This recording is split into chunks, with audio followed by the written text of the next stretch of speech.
So in this video, I'm going to go through CC7, which starts off on simple molecules. This is still part of structure and bonding, and it's a topic that's going to be on paper 1 and on paper 2. In CC6, we looked at covalent bonding. And just to remind you, a covalent bond is a shared pair of electrons.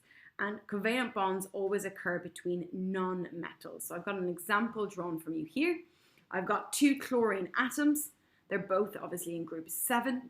They've got 7 electrons in their outer shell. Because they've got 7 and they want to have 8, they need to gain 1 electron. Because we've got 2 atoms that each want to gain 1 electron, the only way that they can have a full outer shell is if they decide to share. And that's what's happened. They share a pair of electrons, so they form a covalent bond. You'll see here that each chlorine only shares the number of electrons that they want to gain. So when chlorine wants to gain 1, it shares 1, the other 6 it keeps to itself. Similarly, this chlorine, which should have dots, not crosses, wants to gain 1, so it will share 1 electron. I just want to point out the terminology. When I've got chlorine here with 7 electrons in its outer shell, it is called an atom. When the 2 chlorine atoms bond together, they share electrons, but they do not lose or gain. Because they don't lose or gain electrons, we still call them atoms. We do not call them ions. There's no charge, therefore they are not ions. They are still atoms. But combined, 2 chlorine atoms combined is called a molecule. So you're going from an individual chlorine atom on the left-hand side to what we call a Cl2 molecule, where the 2 atoms are covalently bonded together. I've got a definition below for molecules, okay? And it's a known number of atoms joined by covalent bonds. In the molecule above, I've got a known number of atoms. I've got 2 chlorine atoms, and because they are both nonmetals, they are joined by a covalent bond. If we look at some other examples below of molecules, I've got nitrogen and hydrogen. They are nonmetals, so they're joined by covalent bonds. And I've got a known number, 1 nitrogen, 3 hydrogens. Next example, carbon, hydrogen. They're non-metals, so they're joined by covalent bonds. And I've got a known number, 1 carbon, 4 hydrogens. At the end, I've got slightly larger examples. Okay, I've got carbon, hydrogen, and oxygen. Again, all non-metals, so the bonds are all going to be covalent. And I've got a known number, 6 carbons, 12 hydrogens, 6 oxygens. The last example is a bigger molecule. I've got 30 carbons and 62 hydrogens. But because I've got a known number, and because the atoms involved are non-metals, so are held by covalent bonds, I can say this one at the end is also a molecule. So all of these here are molecules. On the other side, I've written NaCl and I've crossed it out. Okay, sodium is a metal, chlorine is a non-metal. Therefore, the bond between sodium and chlorine would be ionic. Because it's ionic and not covalent, NaCl is not a molecule. Okay, similarly, if I had something like aluminium chloride, I've got a metal and a non-metal. That's ionic bonding, not covalent bonding, so I cannot call aluminium chloride a molecule. It must be covalent bonding, so you must only have non-metals, and again, you must have a known number of atoms. As well as being able to spot a molecule, you'll need to know properties of molecules. And one property that you need to know relates to the melting and boiling points of simple molecules. So in order to look at this, right, I've just drawn out one of those molecules above. So I've got NH3. I've put nitrogen in the center and I put the 3 hydrogens around nitrogen.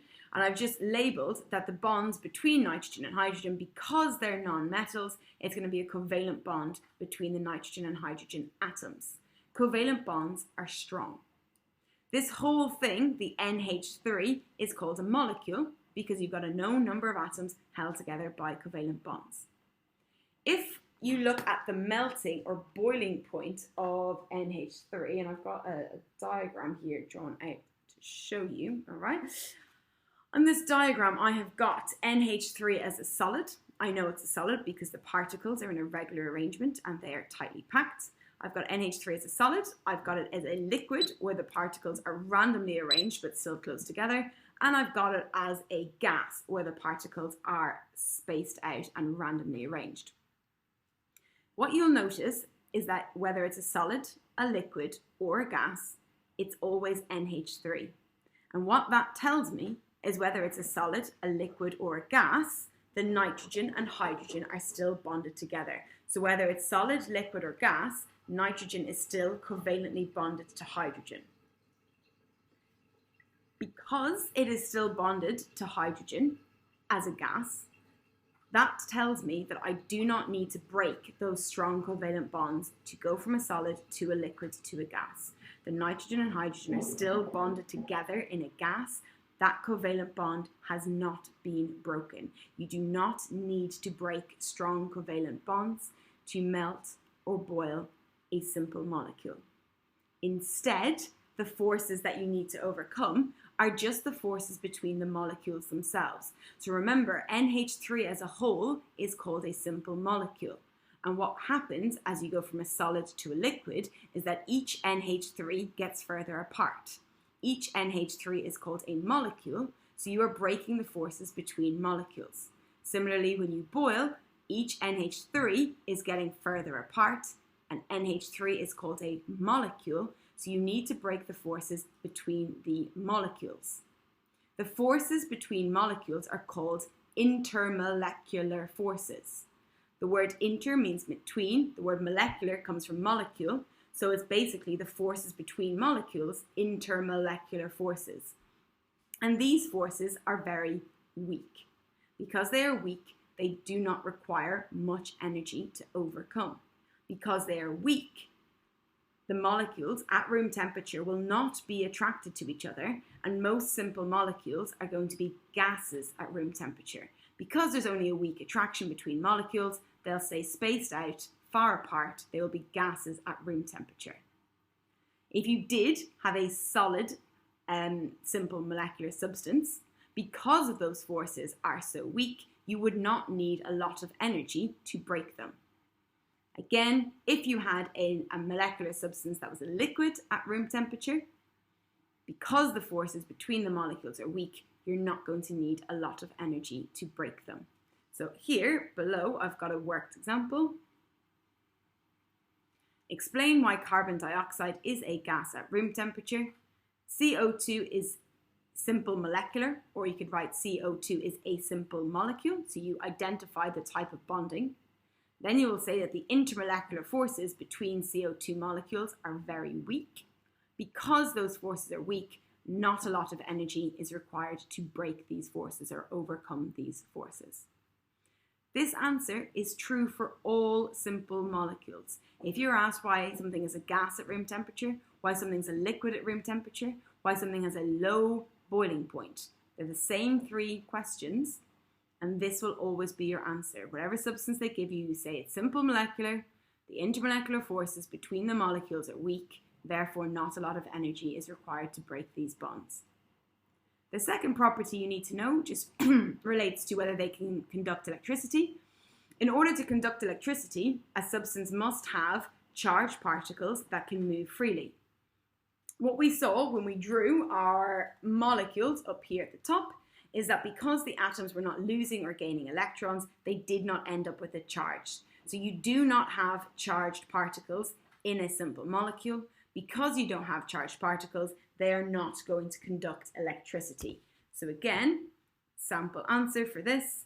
Explain why simple covalent molecules do not conduct electricity. All you would need to say is they do not contain any free moving charged particles, so they cannot carry current.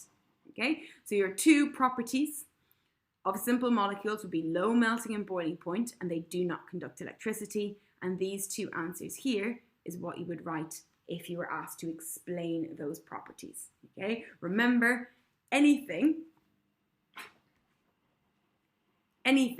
that has covalent bonds and a known number of atoms is going to be a simple molecule. So if I were asked for a property of ammonia, because it's a simple molecule, I would say low melting boiling points does not conduct electricity.